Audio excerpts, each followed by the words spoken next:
Welcome to If I'd Only Known, where seasoned online business experts share valuable tips to improve your mindset, increase your revenue, and gain insight on what they would have done if they'd only known what they know now when they started their businesses. And now, your host, Sherri Coffelt. Welcome, everyone. I'm so excited to have you here today and to introduce to you Linda Sztanko.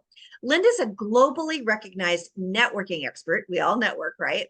And she's the founder and host of the network at the Mastermind City, a master trainer, a coach, a speaker, and an award-winning entrepreneur. She's busy. With over 2 decades of experience, Linda's a go-to resource for organizations and entrepreneurs seeking to build professional relationships that generate increased referrals and profits. As a dynamic and engaging speaker, she connects deeply with audiences, sharing her personal story of resilience, risk-taking, and change. Linda's thought-provoking and actionable speaking style provides attendees with immediately implementable strategies for enhancing confidence and professional relationships. With a passion for helping others achieve their full potential, Linda's extensive experience, proven methodologies, and engaging presence make her an invaluable asset for individuals and organizations looking to elevate their networking skills. Welcome, Linda. Thank you so much, Sherri. It's wonderful to be here. Oh, I'm so excited to talk about networking. It's still 23 years later, a big part of my business. And I know you're the expert, so you're going to share some invaluable tips today.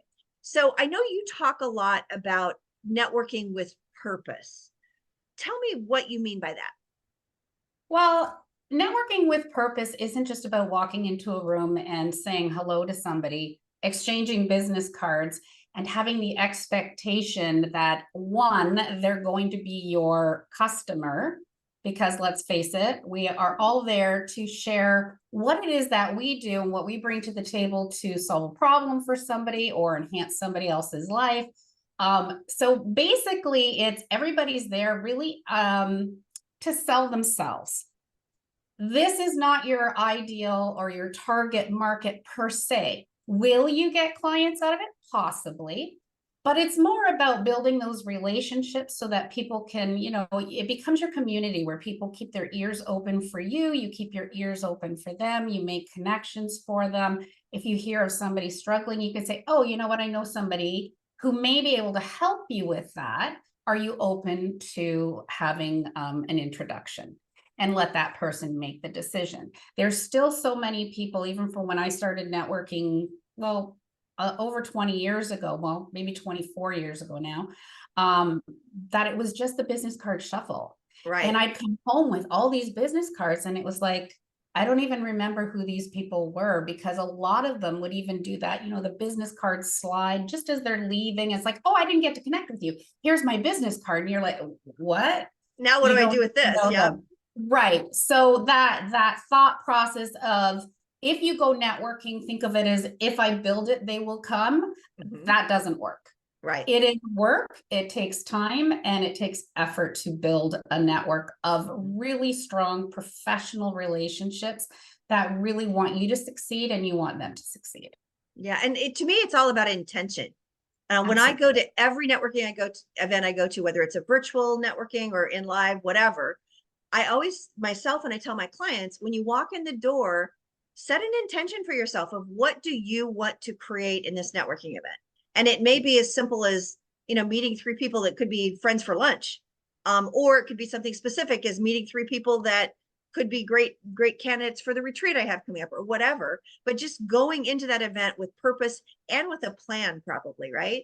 Yeah, it's always good to have a plan. I always tell my coaching clients, no matter the size of the room, if you have 3 really great conversations and get their business cards, that's a successful networking evening or afternoon. Go deeper, not broad. Everybody in the room. Yes, mm-hmm. Go deep, not broad. Yeah, I love that. I love that. It's interesting. You're passionate, obviously, about networking. I'm curious, kind of what got you so passionate about networking? What's the story behind the story? Well, I will condense it as best I can. So my background is that I worked at General Motors. I was an assembly line worker.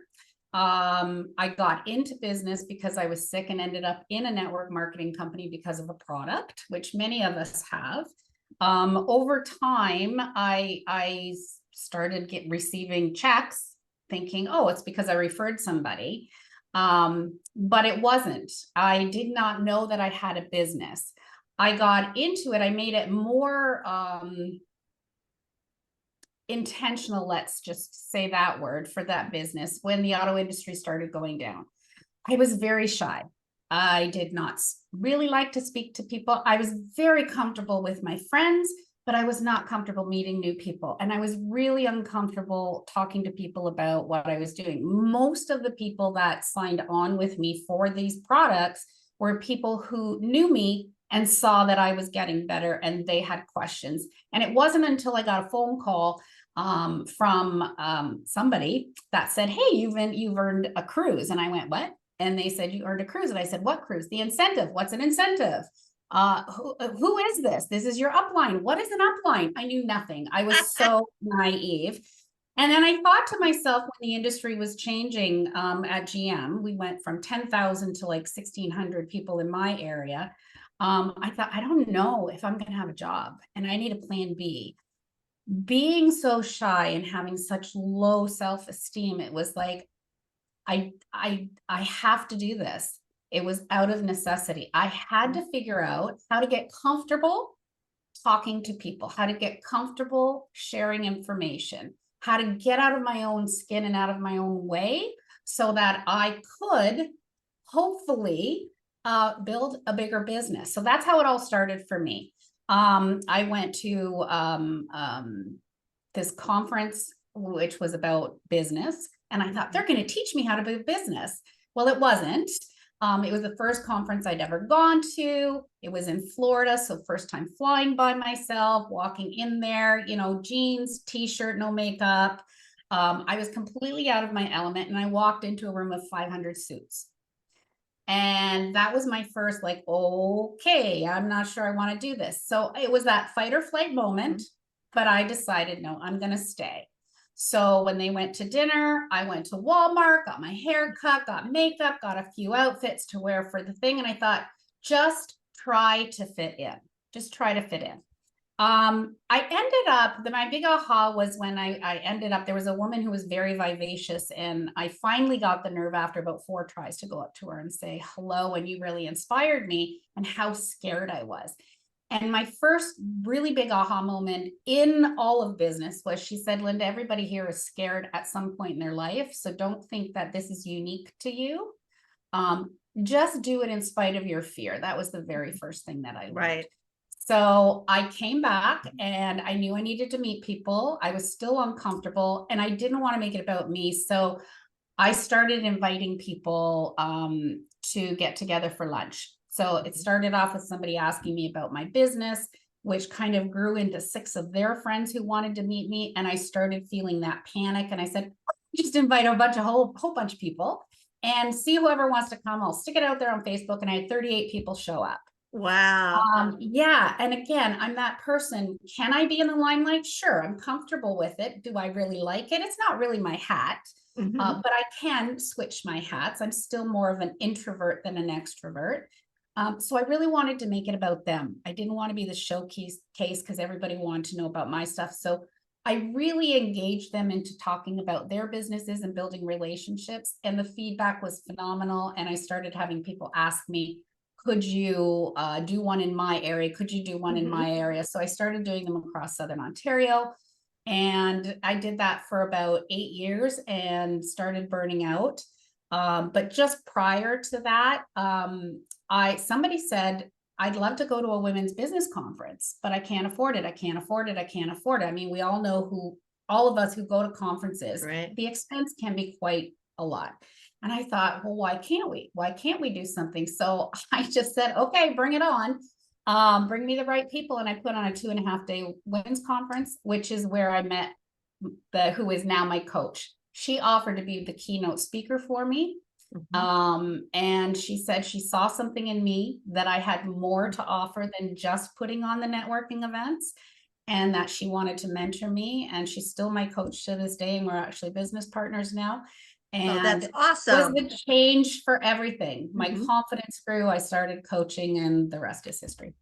Oh my God, that is awesome story. And it Yeah. sounds like that was over a period of time, right? It didn't happen overnight. None of us learned this No, overnight. no. I did this conference back in 2014.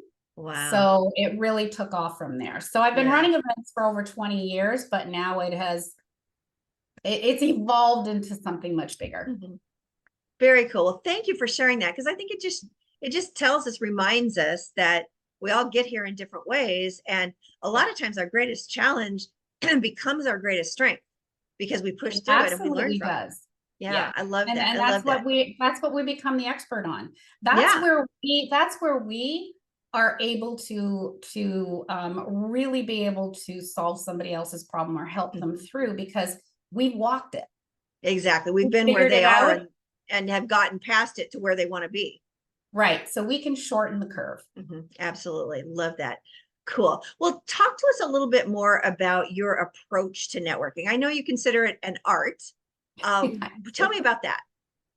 Networking is, as I was saying earlier, it's not just going in and saying hello. There is a real art to it.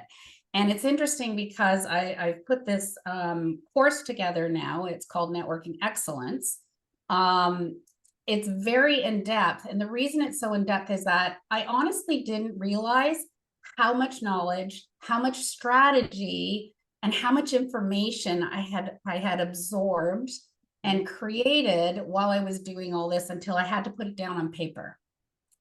And when I started doing, I thought it would be maybe a couple of modules, but when I realized all that's involved, so the art to networking is really, first of all, really getting comfortable with your confidence, really bringing your confidence to the table, because people instantly view you. We all judge. I've done it. I still do it. And I catch myself at times and I have to think back, wait a minute here. You've gone through this walk and you know how difficult it can be for some people who are shy or they're not comfortable. So back down, take a breath, and remember where you started before you start talking to somebody else. So I had to first learn, you have to learn how to listen to not only what they're saying, but listen with your eyes. You have to watch the verbal cues, because you really, when people start to shy away, there are all different things. There's, a flush of a face, or, they may turn their head a certain way. So there's this whole understanding the nonverbal cues and communications. Right.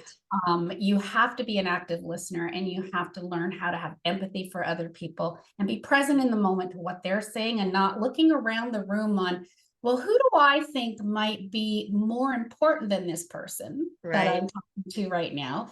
And that can happen. You can have somebody that who is a skilled expert and influencer that you've been wanting to meet, and you're talking to somebody right here. You really have to train yourself to be present to who you're with, because you never know when that person is going to become that influencer. Mm-hmm. And so you want to make sure that you're staying in the present. So active listening is very key. I love that. Understanding personality styles and behaviors is very important. Mm-hmm. The person who is the introvert may not be the person who might be your ideal client, but they know a lot of people because they're introverted enough that they have friends, but they're very deep. As we say, go deep, not broad. Mm-hmm. Where somebody who is that person who's that, they want to have fun all the time, they tend to go more broad in their Mm-hmm. friendships. They will have their core groups, but they just want to know everybody. But you can't get to know everybody deeply. So always remember that the person that you are speaking to, they have behavior styles, understanding styles. Just because you have knowledge doesn't mean they understand what you're saying. Mm-hmm. So when you're sharing your information, have a conversation before you start sharing your information so that you understand how they listen and interpret. Very key. So that you can speak on their interpretation style rather than what you just want to, that spiel onto somebody. I really don't like the word pitch. I think it's better just to say who you are and what you do, right? I'm a networking person and I'm a coach for networking. That's it. And then that conversation can flow. A lot of flowery things, people are like, huh? If they have to figure it out, it's a problem. You've lost them. Make it really easy. So the other thing is, make it really easy for people to find you. When you are on which I didn't do, which I'm going to just correct right now. I'm just looking at this myself, and I don't think I'm going to rename myself and just put my last name in, because the first thing I tell everybody is, oh, that's a good one. That's a good one. We're on Zoom so much these days. Make sure your name's there. Yep. See, we are not all perfect. So I'm just going to rename myself. So if somebody's looking for you, they can find you. Don't go on there with Zoom user. Oh yes, or somebody else's find name. You. Yeah, have you ever shown up and somebody's got somebody has a name or your business name? Yeah, your business, like your business name. Don't have just your business name on there, because they aren't going to find you. Even though you might be on social media, it doesn't mean that they're still going to show up. Sometimes you have to connect with them and say, look, friend me, because I can't see to find you. But if I can't find you in the first place, that's a problem. Right. So make exactly. It really easy. And don't I'll just give you one more, because I don't want to hold everything up on our conversation, but you don't need to meet everybody. You do not need to meet everybody there. Have 3 good conversations every time you go out to network, because the idea is, if people are networking, it's not a one and done. Don't go to that one event and say, yeah, these people aren't for me. You don't know. You don't know what their life was like today. Maybe you're not in the proper headspace. I always tell my clients, look, if you've got stuff going on and drama at home, and you've just had a big fight with your husband or your wife or your partner, or the kids have been driving you crazy, this is not the time for you to go out and network, because your head is not in the game. Stay home, go next time. But I always say, give it 5 times for any networking group, so that you really get a good feel of it. And then if it still doesn't feel right, that's fine. And always strive to up-level your networking. Free networking is awesome. I love it. It's great for beginners. It's great for people whose target market are people just starting. But like everything else, you have to invest. You have to invest in your networking and up-level yourself all the time. Does that mean abandon the other networking group? No, of course not. You still want to connect with all these people. But as your business grows and your knowledge grows, you need to grow along with it. Yeah. I like the concept of going deep, not broad, even with networking events. So with my business, I mean, I have 2 networking groups that I am really deeply involved with, where I'll volunteer for things, and I'm, very well known in the group, and I try really hard not to miss the events. And then I have periphery ones that I show up when I can, and so on and so forth. And I always tell people, to me, you're successful in a networking group when you hear somebody else say, oh, well, you need to talk to Linda about that. Yeah. Because you've gone deep enough that you've become known for X. Yes. And people are recommending you without you having to be there even. Yeah, absolutely. Very cool. I think that's so cool. Yeah. Yeah. So thank you. Those tips were amazing. I love go broad, not deep. That applies a lot of places. And the active listening, that's of course, it's so important. And the different personality styles. So great tips. The one thing we haven't talked about that I know is central to what you teach, and I so agree with, is follow-up. Yes. So tell me about how important follow-up is to effective networking. Follow-up is key. And I purposely left that out because I know that that's something that we both align with. 80% of the people miss 80% of the business because they are not following up. So you need to have a strategy around that. You need to have an actual action plan for following up. I know a lot of people say follow up in the first 24 hours. I kind of tend to do the 48 to 72 hours. And the reason that I do that is it's been in my opinion, in my experience, many people will take that if you follow up right away, that you're in a desperate situation and you're looking for business.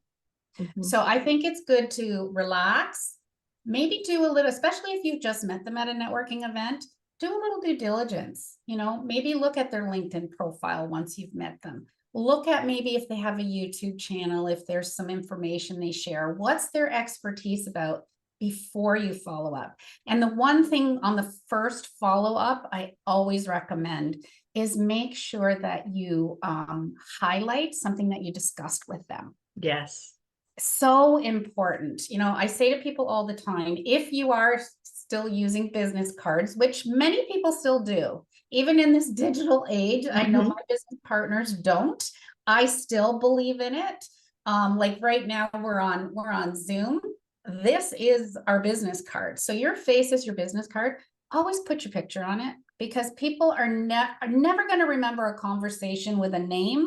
But if they see the face, they'll say, oh, I remember the great conversation I had with this person. Yeah. It's a visual cue. So it's important to have your picture on your business cards. And once you've learned a little bit about, touch base on that, touch base on what you talked about, and just say, I enjoyed our conversation so much. I was just looking at your LinkedIn to learn more about you. I think it's fabulous that you're doing this. I would love to have a coffee with you sometime and maybe delve into it a little bit more so I can learn more about what you do, so that I can maybe refer you to somebody else should the time arise. Yeah, that's awesome. I would often, in the age, if you will, of live networking, where you did get business card, I'd always try to write a little note on the back of the business card about the conversation, because, you talk to several people and it's hard to remember who you talked to about what. But these days, I mean, we can use it voice notes, or we can have a list on our phone, or whatever works for you. But I think that's so important. I love it. One little tip I would give is that if you're having a really great conversation with somebody, ask if you can take a selfie with them. Oh, that's a great idea. That picture, right? And then that gives you also an opportunity to touch base and say, hey, I just wanted to send you this great picture that I love that idea. Yeah. So it's just those little nuances that makes the difference, because again, it's that making the other person feel valued. Yeah, absolutely. Oh, that's awesome. Do you have a strategy on follow-up for, what do you do after that first follow-up where you invite them to a call? What do you do if they don't respond? I will give it a couple of days, because I know people don't always check their emails. They're not always checking their LinkedIn and social media. There are people who are diligently on it, and there are people who might check it every other day, every third or fourth day. Just say, I'm just circling back. I just wanted to reach out to you again. I know life is busy, but I did just want to make sure that you did receive this, because I know sometimes algorithms don't always get messages to you. I would still love to, if you're open to that, please get back to me with a yes or a no. So if you ask them to get back to you, I'm okay if you tell me no. Just let me know, because because I don't want to keep bothering you. So I would probably follow up a few times. If they completely ghost you, that's one thing. But you always have to keep in mind, you don't know what's going on in their life. That next day, next week, they could have had, a serious illness come up in the family. So then I would just circle back again and say, I'll touch back with you in a month. And, because maybe something's going on and I just want to, give you your, but I'll check back with you in a month. So that's what I would do.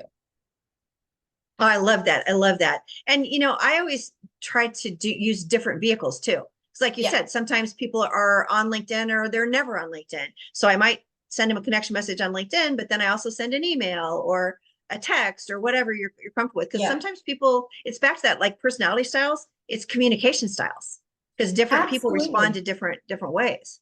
Well, they may not be on LinkedIn. They may be on Facebook. They may be on Pinterest. They may be on Instagram, I'm just starting to learn a little bit about TikTok. I'm kind of that, I guess I would say I'm the older generation, because they're so young. But I would say I am too. Yeah, but I need to learn more about it, So again, it's that always being open to opportunity to learn.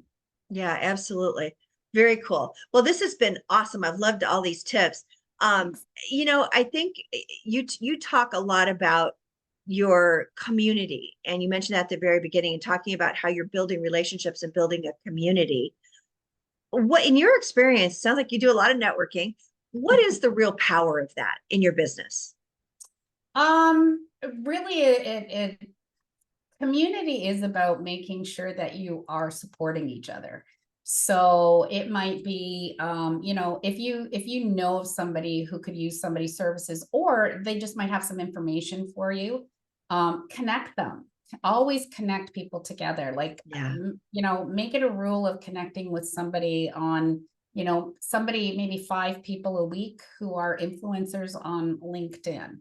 It's a different style of talking. So again, you have to change your verbiage because LinkedIn is very business focused, as opposed to Facebook, where it's more of a conversational style. So just always making sure that you're supporting each other, making sure that you keep your face alive and around. That's very important. People will go to a community and then they don't show up anymore. I like connecting with people in different groups, even if they're in the same industry as me, because there's always so much you can learn from each other, different tips, different ideals. I mean, we all do everything with our own unique way. Yeah. I don't believe competition. So I think it's important to join communities to find out where you fit in best. Industry specific, regular networking communities that have, like, you know, a diversity of all kinds of people, a mishmash, but also who you're also looking for. But always remember that even though you go to one that might be, you know, very diverse in their businesses, those people know other people. Don't ever discount one from another, because they all have their value. Whether you're going to a free event or you're paying $1,000 a month for networking, they all have incredible value.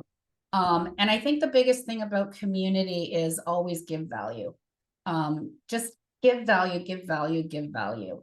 You know, if somebody's stuck on a problem, give them some advice. Give them, you know, you need to charge for everything along the way. You can give it, make yourself valuable or invaluable to them. So as you were saying earlier, you know, you become that person that somebody maybe new comes as, oh, you need to go and talk to Sherri because she, you know, she'll be able to help you with this and this, and she'll be able to direct you here, or maybe give you some advice on something. That's where community comes in, is making sure that you're actually part of the community and not just a name on a ledger. Yeah, absolutely. One of the things that popped for me as you were speaking is that keeping in mind that networking is not just about finding clients. It's obviously about relationship first. You've been talking about that the whole time we've been talking, but it's also about building collaboration partners. Yeah. And, you know, those can become referrals. They can become joint marketing. They can become so many things, and not making assumptions. I think people walk into networking a lot of times saying, I've got to find 3 clients today. Well, that's go ahead. I was going to say that energy is so obvious to those of us certainly that have been at least around for a while, and even to those that haven't, quite honestly. I agree. And I think that's where the pitch comes in. And that's also where the empathy comes in. As I said, a lot of people who are just starting in business or starting, you know, in a company, they're trained to go and get clients, and they have their elevator pitch down. As soon as you say something that you start, their radar goes up. You know, it's like you answer the phone and you already know it's a telemarketer, right? So the same happens when you're networking, whether it's virtual or in person. If they're talking only about themselves, if the first thing that comes out of their mouth is their pitch, I used to be like, oh, now it's like, okay, hang on, take that breath, because they may be very new to this. This is how it's trained. So I like to redirect the conversation so that it becomes a conversation and not a sales pitch. Right. And make it comfortable for both. Ask questions about them. Tell them about yourself and not necessarily about business. So yes, so always keep in mind, if people are coming in and they're starting off with their elevator pitch, give them some grace. As always, yes. Very new, but they also might be very successful because that worked or works for them. Just because it's not my style of networking doesn't mean it's not going to work for everybody, because there are networking communities that focus on the business. Right. Yeah. And that's okay too. So it really depends on your business, what you're looking for, what your style of networking is going to be. There's a lot of different networking groups out there. You just have to find the right ones that really work. Absolutely. Has to be a fit. Well, this has been invaluable. Now I know you have a free gift that you want to offer the listeners. Tell us about that.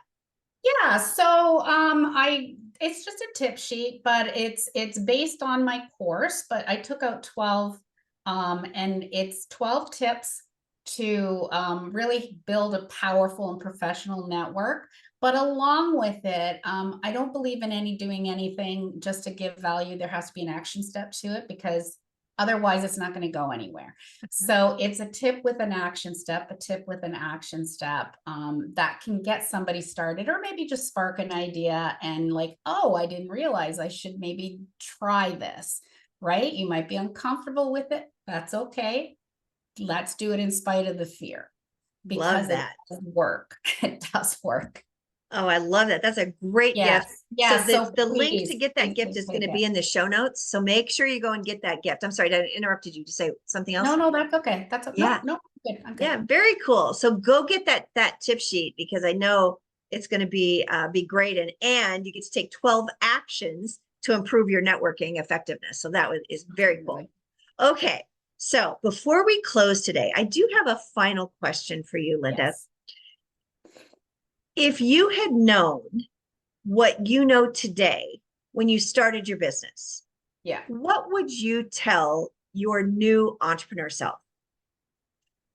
Oh, well, some of it really is some of the things that we've been talking about, is really get comfortable with being uncomfortable. When you are uncomfortable, it means you're in a state of growth. So you're going to learn something new. An opportunity may come up. It may be uncomfortable for you. Do it anyway. I think it was, is it Branson who said, oh gosh, I love that line too, and it's not coming to me now. Just think about it and you'll think about it anyway. Just say yes and do it anyway. For instance, when I was doing that women's business conference, I had no clue what I was doing. I'd never done anything like that. I said yes, and then I figured it out. Was I uncomfortable? You bet. But you know what? It got me out there. It got me more comfortable. I learned so much from doing it, not just helping other people. So that's the first thing, is really get uncomfortable with being uncomfortable. Secondly is always speak your truth. Just speak your truth. Authenticity goes a long way if it aligns with your vision and your values. So, I think it's great when you see somebody that you really admire, or you want to model after. You can model after them, but do it with your own style. Don't copy them, because you're not you then.